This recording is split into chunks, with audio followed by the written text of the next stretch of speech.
Hey YouTube, Happy New Year, and a special welcome for all the new subscribers that have joined since my last video. I really appreciate it, and I welcome you to my channel. I hope you enjoy my videos.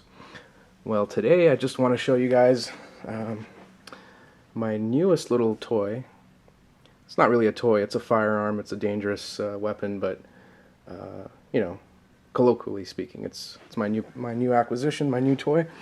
You know, I didn't have a proper 22 in my collection. I have a 22 conversion kit and slide for the 1911 platform, but it's not a real, true 22 firearm. And, of course I was considering the Ruger 1022. Got nothing against that weapon. It's really good. But I wanted something just a little bit better. And if you shoot 22s, especially the cheap stuff, you know that with semi-autos, cycling the 22 is not always 100% reliable. There's going to be some malfunctions and some duds here and there. So I got myself a bolt action to help alleviate that and also to increase the accuracy.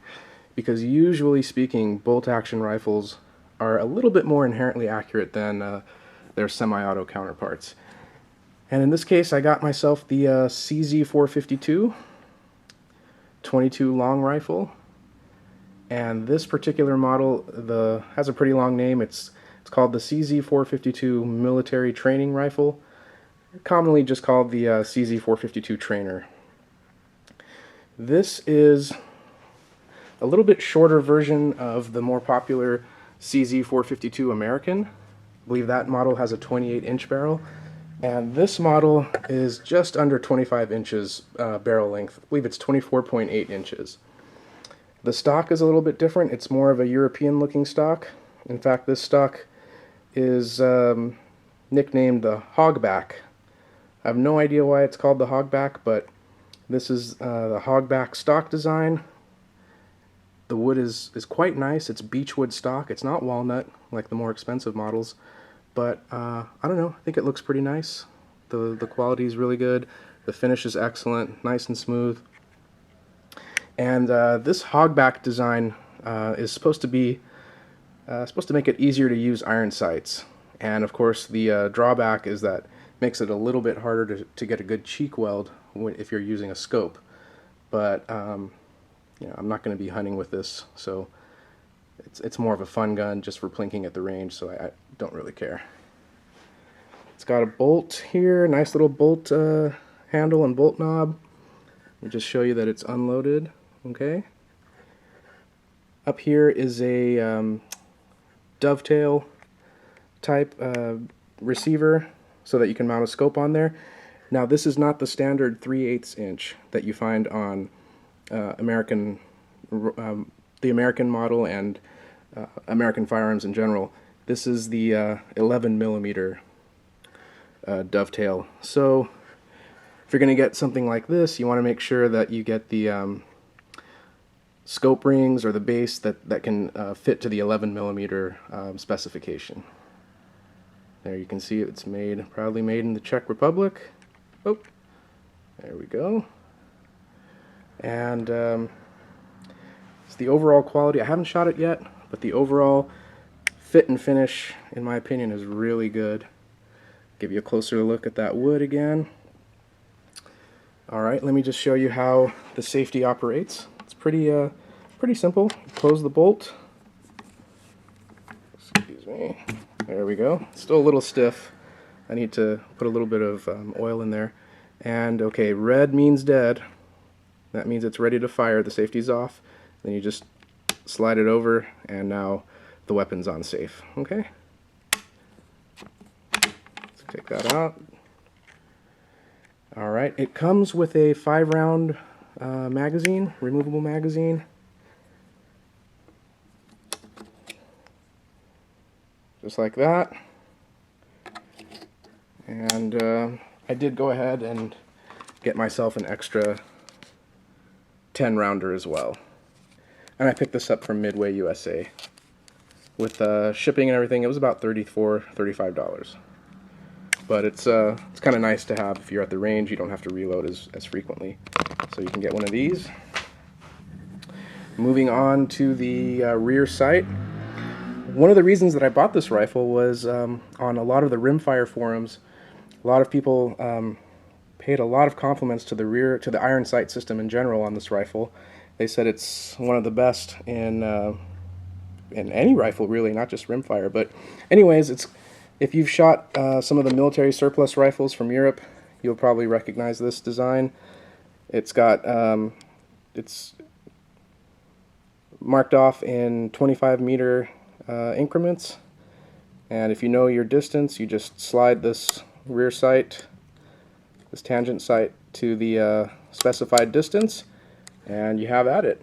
Now, of course, like I mentioned, you can put a scope as long as you get the 11mm compatible mounting rings.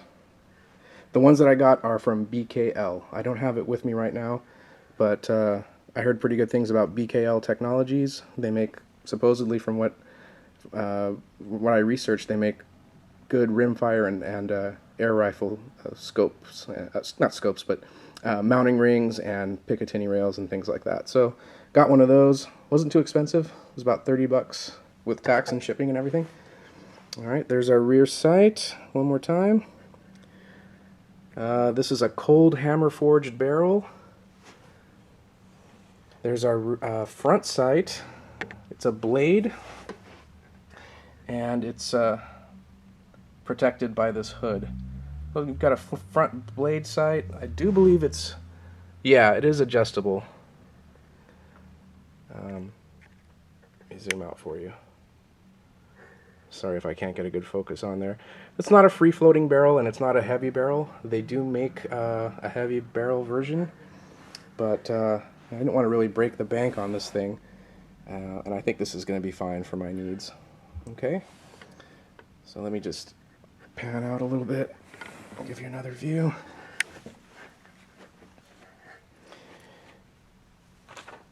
Alright, I printed out some specifications from CZ's website. The rate of twist is 1 9 inches. The overall length is 39.2 inches. The rifle weighs about 6.5 pounds. And let's see what else we have here.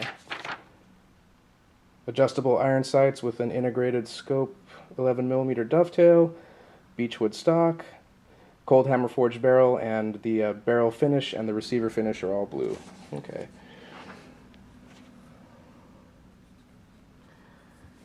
Now, there was one website, the Chuck Hawks website. Gentleman has some really good articles. Seems to really know his stuff. He said the only thing he doesn't like about the CZ-452 is this trigger guard, because it looks cheap and it looks like it was just made off of a stamped piece of sheet metal. As long as the trigger's good, I really don't care. Yeah, it could look nicer, but I mean, it's a 22. What do you expect? Let's flip this thing over, give you another view.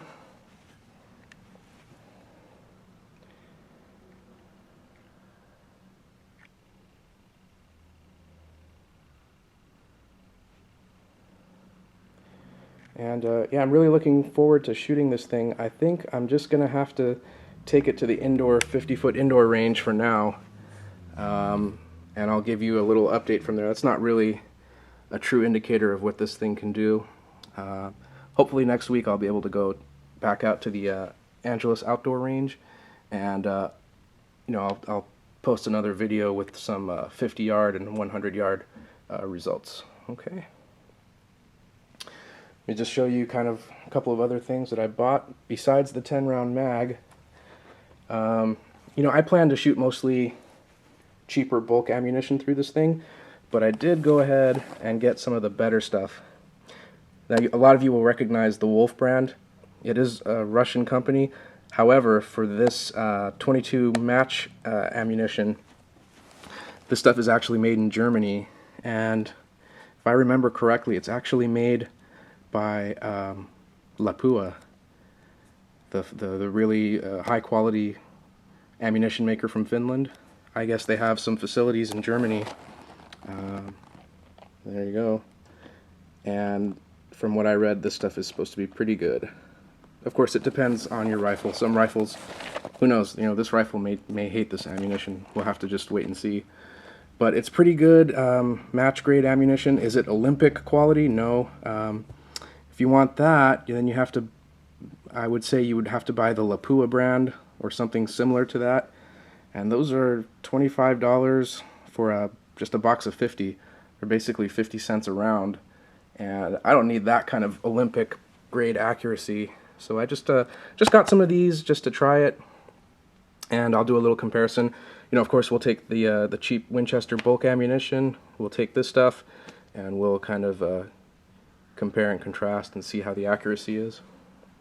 And although I really like shooting with iron sights, and I plan to with this rifle, I did go ahead and get myself a scope, and I finally decided, you know what, you've got a pretty decent rifle here, you might as well get a nice scope.